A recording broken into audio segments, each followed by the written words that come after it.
Hello guides, তোমরা সবাই কেমন আছো? আজকে আমার দাদার মেয়ের বার্থডেতে যাচ্ছি। এতদিন ওর বাড়িতেই বার্থডে সেলিব্রেশন হতো, এবার হঠাৎ করেই রেস্টুরেন্টে যাওয়ার প্ল্যান হলো।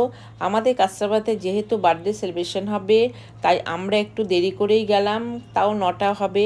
গিয়ে দেখি সবাই চলে এসেছে, ওরা আমাদের জন্য অপেক্ষা করছিল। আর দেরি না করে প্রথমে কেক কাটিং করে নিল।